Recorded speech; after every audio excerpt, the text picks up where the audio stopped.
En plein cœur de la région Auvergne, près du lac d'Eda, le bassin versant de la Vère couvre 170 km². Les enjeux sont la restauration des cours d'eau, la réduction de l'eutrophisation des lacs et des pollutions engendrées par l'utilisation des pesticides. La polyculture élevage et les grandes cultures regroupent environ 160 exploitations agricoles sur près de la moitié du territoire. La ferme a changé d'activité puisque au départ de mes grands-parents c'était plutôt à vocation ovine, du temps de mes parents plutôt laitière, et depuis 1978 donc je me suis associé en m'installant avec mon père en GAEC et la ferme a évolué donc avec 3 ateliers aujourd'hui, un atelier grande culture, un atelier vache allaitante et le 3e c'est volailles et quelques porcs qui sont conduits en vente directe.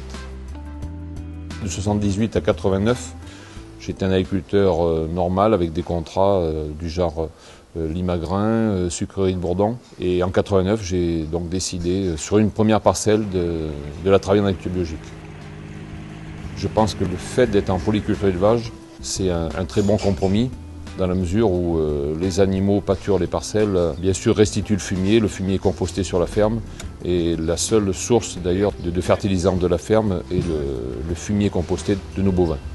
Je me suis pris au jeu et je n'ai cessé depuis d'avancer en faisant la conversion des parcelles d'abord de grande culture, puis ensuite de l'élevage. Puisqu'on n'a pas l'eau dans les prés, nous avons fait donc un forage de 8 à 10 mètres de profondeur. Et depuis, nous pouvons alimenter nos animaux, aussi bien l'été que l'hiver. Je n'ai pas eu de soucis majeurs. Le fait que mes animaux boivent cette eau à volonté depuis des années me conforte dans le bien fondé de cette source et de ce captage. On a besoin de cultures de printemps, cultures d'automne. On a besoin de cultures qui aient des besoins d'azote, puisque moi je transforme mon blé en farine. Mais après j'ai du petit épeautre, je vais avoir du seigle, je vais avoir du triticale, je vais avoir des cultures de printemps telles le sarrasin, la caméline, le chanvre, qui vont avoir des besoins différents. Et toutes ces cultures vont se succéder sur environ une dizaine d'années, qui est ma rotation, donc avant de revenir au point de départ à partir de Luzerne ou de Saint-Foin.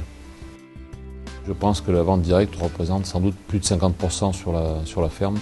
En ce qui concerne le circuit court, des quelques poussins que j'ai commencé, ensuite ça a été des poulets, des pintades, des canettes, des oies, des dindes, et la demande des consommateurs a évolué vers de la farine. Et ensuite ça a été les caissettes donc de viande qui sont pratiquées sur la ferme depuis maintenant plus de 15 ans. L'agriculture a beaucoup d'avenir pour moi. Et nourrir nos semblables et les nourrir de façon naturelle, en privilégiant l'environnement, me paraissent des points essentiels à cette démarche. Bio et local, c'est l'idéal. Et je trouve que non seulement ça rime, mais c'est quelque chose qui est plein de bon sens et qui mérite d'être mis en avant auprès de nos concitoyens, puisque ça règle bien des problèmes.